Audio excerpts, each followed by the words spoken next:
Tadi kan rumah subsidi bermasalah, apalagi sudah terhubung juga dengan perbankan, ternyata juga kuotanya sudah limit ya, dan banyak developer udah mulai tumbang. Tambah lagi mungkin rumah susun yang dibuat program oleh pemerintah, ini juga tidak menjadi solusi yang bisa menyegerakan persoalan hunian bagi masyarakat kita. Kira-kira apa nih yang ingin Asosiasi Developer Properti Syariah lakukan? Di asosiasi pernah menghitung juga. Jadi kalau dulu untuk membangun 1 juta unit itu perkiraannya sekitar butuh 150 triliun itu. Nah, satu rumahnya kan 150 juta ya. Kalau dana itu dikasih 30%-nya kepada kita, kepada asosiasi ya. Atau nggak usah 30%, 30 triliun saja, kita bangunkan 1 juta unit. Cukup 30%-nya saja kasih kepada kami di asosiasi, kita akan bangunkan dengan jumlah yang sama 1 juta unit dengan subsidi yang sama, dan itu bisa tanpa menggunakan perbankan juga. Bahkan bisa menjadikan profit bagi negara.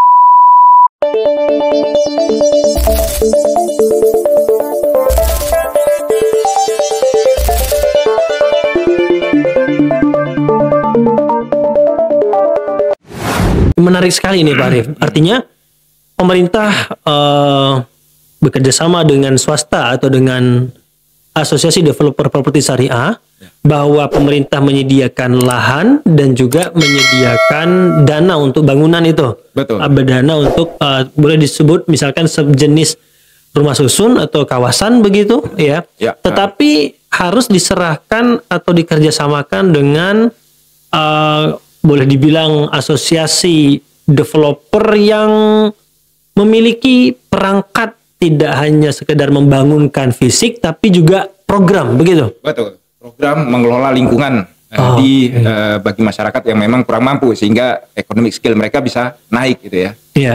Kemampuan ekonomi mereka bisa naik sehingga nantinya mereka bisa pindah ke rumah yang mereka inginkan miliki dan mereka mampu beli di perumahan itu. Apa bedanya kalau misalkan kalau ada yang bertanya, bedanya dengan program rumah subsidi apa ini? Rumah subsidi ini kan sebenarnya hanya jual beli saja itu yang terjadi saat ini ya. Apalagi juga melewati perbankan ya. Dan melewati perbankan, ada skema ribawinya di situ gitu.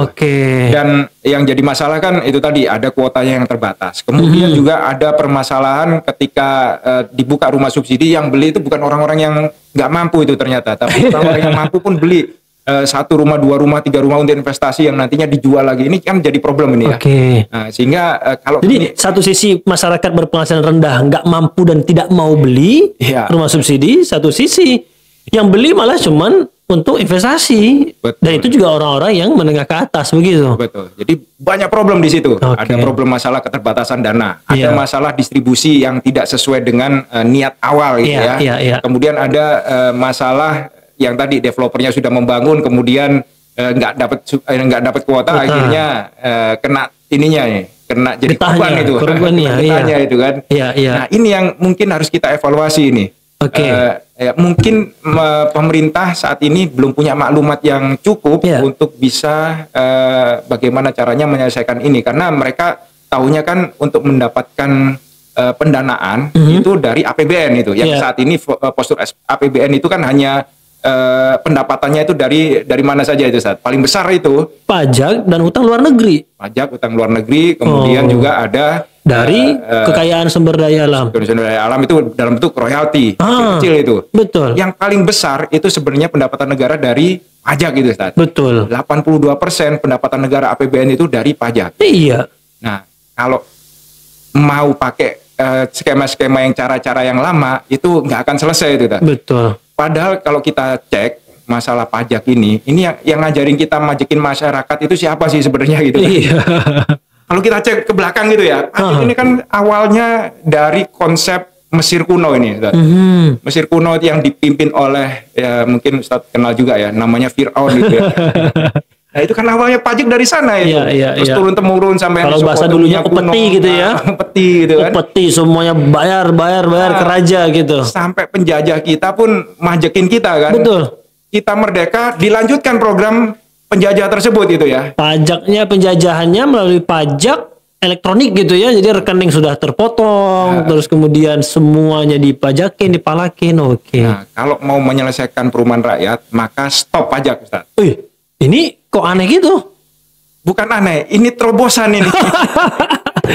Para pemirsa sekalian, ini makin aneh pembahasan kita ya. Wah, ini kok bisa pengen menghadirkan rumah? Justru kan selama ini kan pemerintah itu mengumpulkan uang dari pajak untuk menghadirkan rumah. Lah sekarang Asosiasi Developer Properti Syariah malah memberikan terobosan yang kalau saya bilang tadi aneh, malah nyuruh stop pajak. Gimana caranya bisa menghadirkan rumah untuk rakyat kalau stop pajak? Coba. Kalau mau kaya stop pajak. Negara kita itu kalau mau kaya harus stop pajak. Kenapa? Gimana? Karena cara-cara pajak itu adalah turunan dari penjajah gitu kan. Turunan dari orang-orang luar sana yang akhirnya diamini oleh penyelenggara negara, sehingga mereka taunya itu adalah untuk mendapatkan pendapatan negara paling besar adalah dari porsi pajak gitu. Betul. Ya. Padahal ada cara-cara lain yang bisa didapatkan yang jauh lebih besar ketika kita stop pajak gitu. Tadi kan 3 penghasilan negara kita ini. Pajak, utang luar negeri, sama kekayaan sumber daya alam. Ya. Nah, maksud Pak Arif apa? Mau nambah utang lagi? Jangan lagi. Oh, enggak juga. Cukup utang kita itu. Nah, terus apa yang solusinya coba? Nah, kita kan postur yang sekarang ini APBN dari pajak. Kemudian kekayaan luar negeri itu dari royalti saja, Dat. Oke. Bukan dari kekayaan alam kita gitu. Padahal amanah Undang-Undang Dasar 1945 pasal 33 itu kan kekayaan alam, sumber daya alam itu harusnya dimiliki oleh negara dan dimanfaatkan seluas-luasnya bagi masyarakat gitu ya.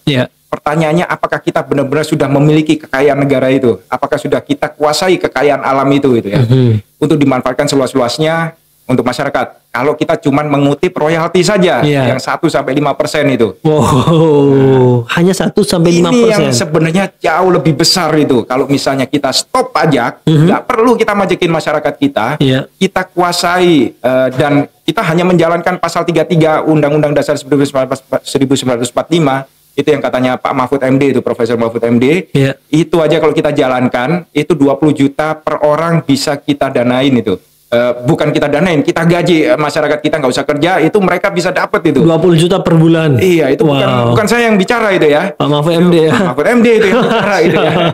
Dari situ saja itu luar biasa kok. Masalahnya kita kan nggak menjalankan pasal 33 Undang-Undang Dasar 1945, kita hanya mengutip royalti saja.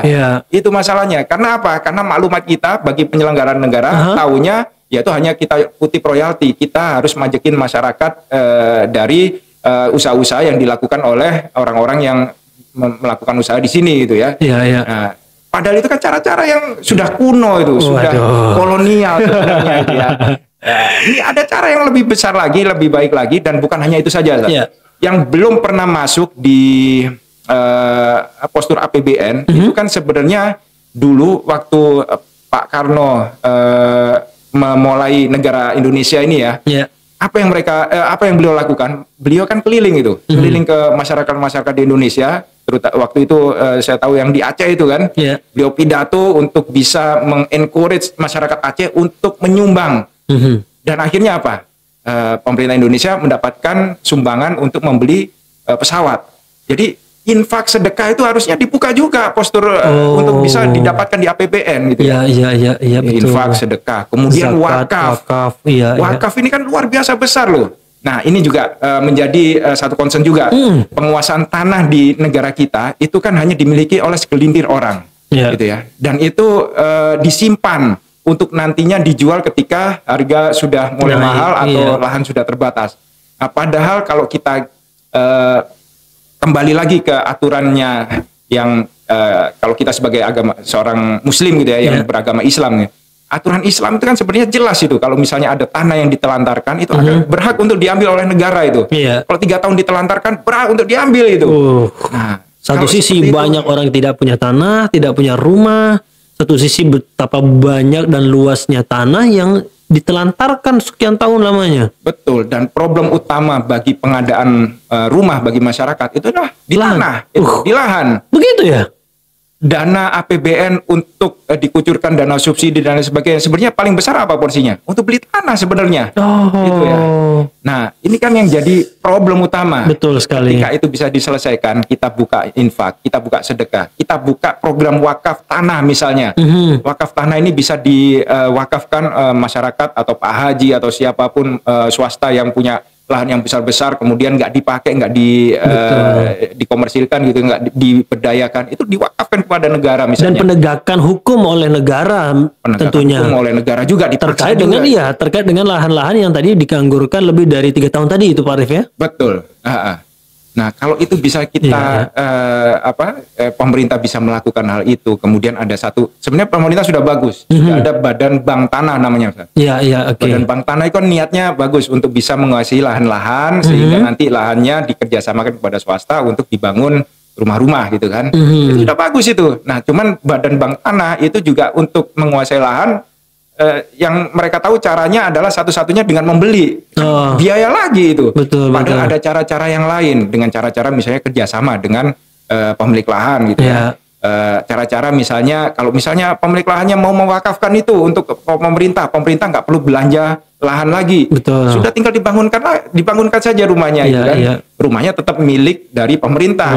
Milik negara statusnya, nggak diperjualbelikan. Orang yang tinggal di sana itu bisa sewa dengan sangat murah atau bisa digratiskan malah. Gitu. Karena sudah menjadi niat wakaf daripada pemilik lahan di awal tadi ya. Iya, betul. Wow, Masya Allah. Ini jauh lebih besar daripada pendapatan yang kita dapatkan dari teks saja gitu. Dari pajak saja gitu loh. Betul sekali. Dan ini sangat solusi sekali bagi tadi problem-problem rumah subsidi ya, termasuk keterbatasan dari rumah susun tadi rusunawa misalkan. Dan ini sangat praktikable, artinya bisa dipraktekkan begitu Pak Arief ya? Sangat mungkin, dan Bung Karno sudah melakukan gitu kan. Kita pun sudah melakukan itu, developer properti syariah ya. Ketika kita mau menguasai lahan, karena kita memang modalnya minim gitu ya. Dan tidak pakai modal dari bank. Tidak pakai modal dari bank, sehingga kita memikirkan bagaimana caranya untuk bisa mendapatkan lahan dan bisa menjual dengan skema kredit itu ya. Akhirnya apa? Kita kerjasama dengan pemilik lahan. Ada yang bayar lahannya 5 tahun, ada bayarnya 10 tahun itu ya. Nah, kenapa nggak itu dilakukan juga oleh pemerintah untuk menghadirkan perumahan rakyat itu? Asetnya tetap miliknya pemerintah, kemudian rumahnya dibangunkan, kemudian swasta mengelola lingkungan tersebut, orang-orang yang tinggal di sana dididik, dikelola oleh para developer sehingga mereka punya kemampuan untuk bisa meningkatkan ekonominya, skill mereka, sehingga mereka punya kemampuan menghasilkan lebih. Nanti ketika mereka punya kelebihan, maka bisa beli rumah di area-area rumah yang dibangun oleh para swasta. Itu konsep yang menarik itu, Ustaz. Masya Allah, sangat menarik. Kalau tadi saya bilang aneh, ini jadinya menarik ini. Kenapa para pemirsa sekalian?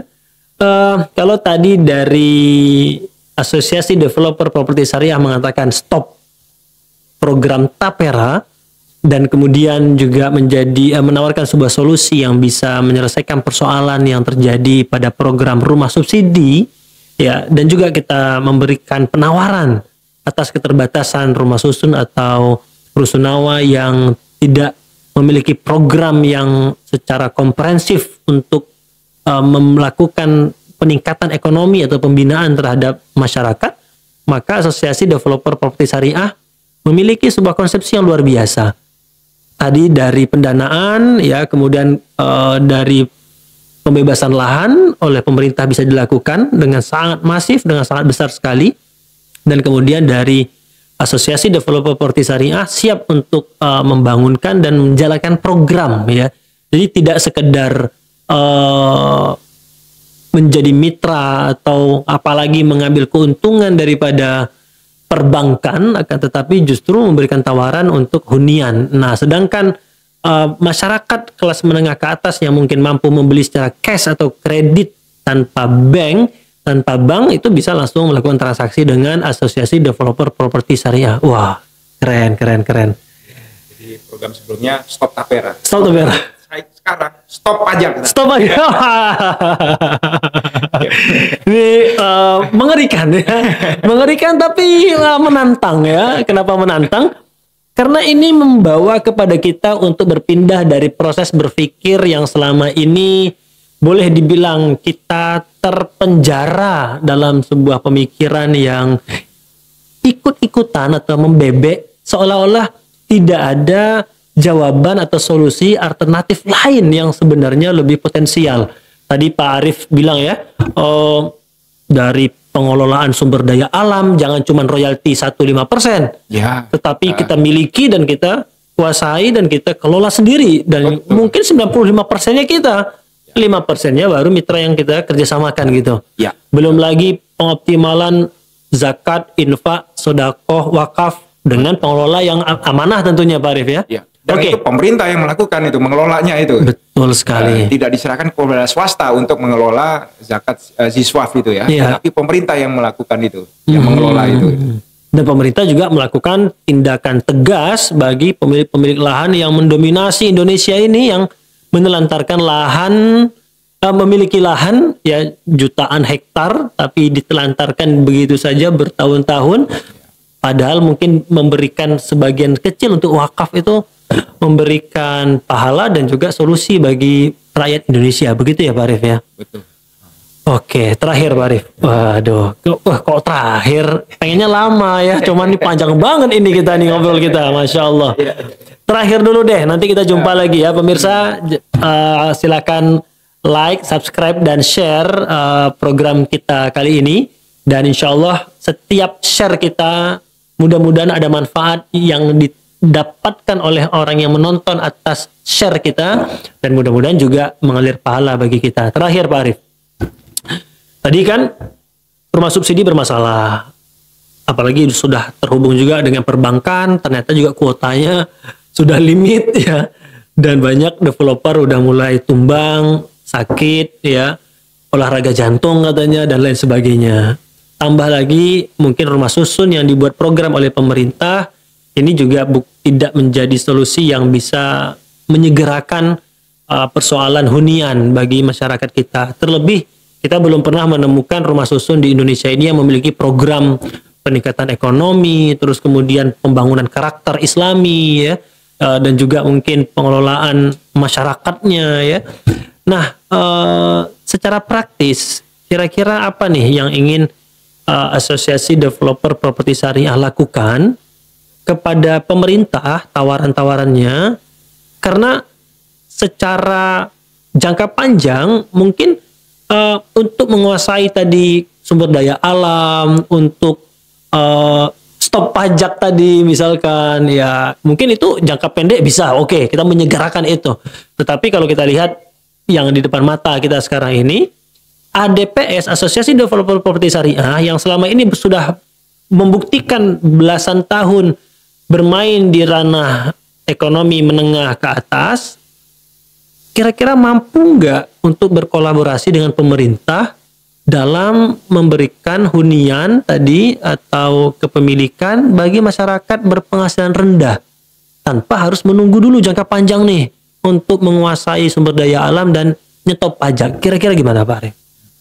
Kami di asosiasi pernah menghitung juga.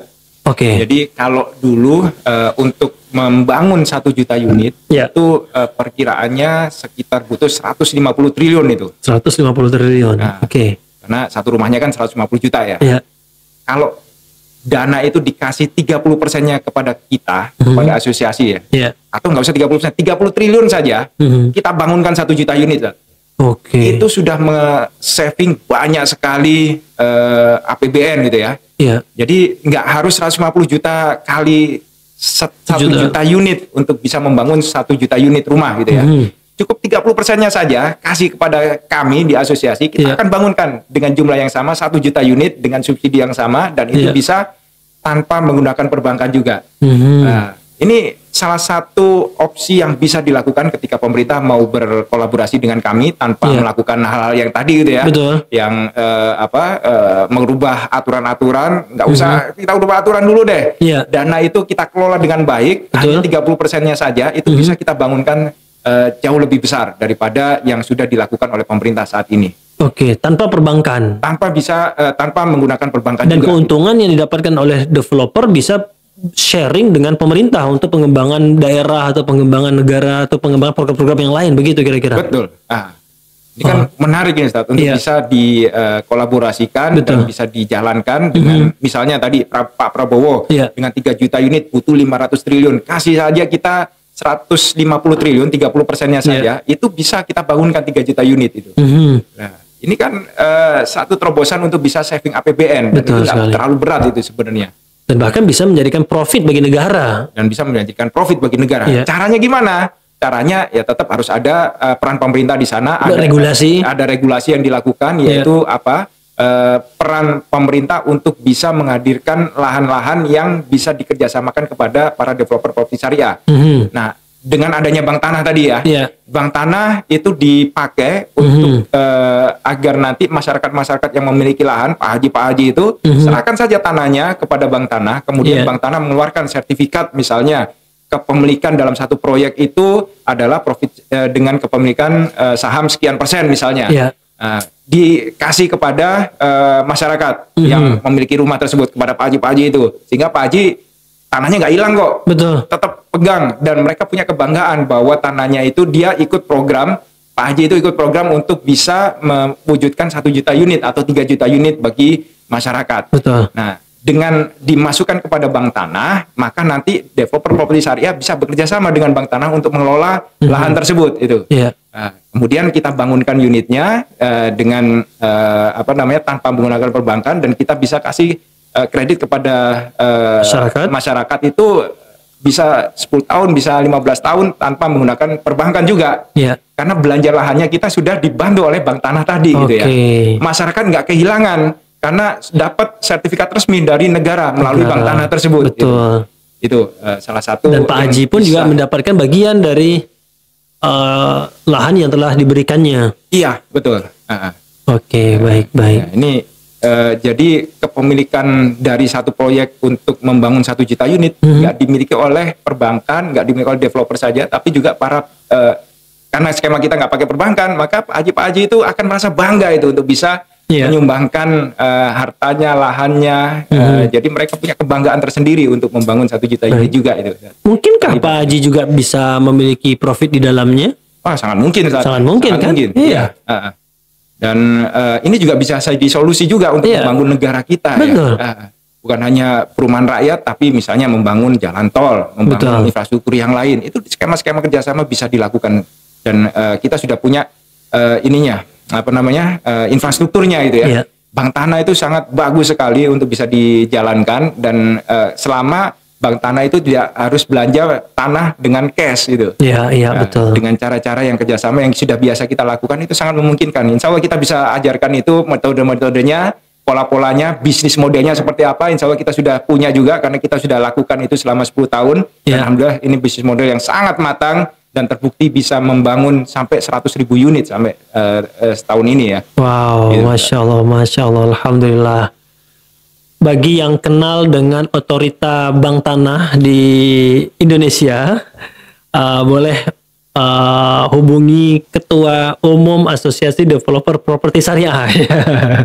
Bagi yang menonton ini, boleh untuk nge-share video ini kepada Ketua atau pengelola Badan Otorita Bank Tanah Indonesia. Dan insya Allah kita dari Asosiasi Developer Properti Syariah mencintai negeri ini dengan cara berkontribusi untuk menghadirkan hunian tempat tinggal bagi rakyat Indonesia dan membantu program-program yang baik untuk negeri kita tercinta. Terima kasih banyak Pak Arif. Sama-sama. Stop tapera, stop pajak. Oke, stop tapera, stop pajak.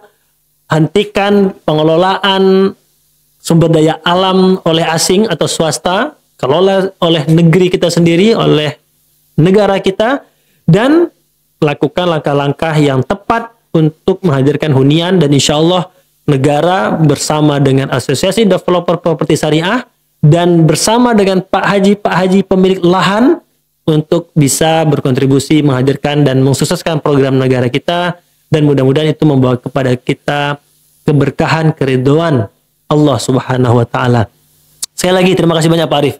Jazakumullah khairan. Insyaallah nggak bosan ya kita ketemu lagi ya. Insyaallah. Oke, pemirsa jangan bosan, kita jumpa lagi di sesi-sesi berikutnya. Insyaallah kita hadir dengan tema yang lebih menarik lagi dan progres kebaikan ke depan, meratakan properti syariah di seluruh penjuru Indonesia. Assalamualaikum warahmatullahi wabarakatuh. Waalaikumsalam warahmatullahi wabarakatuh.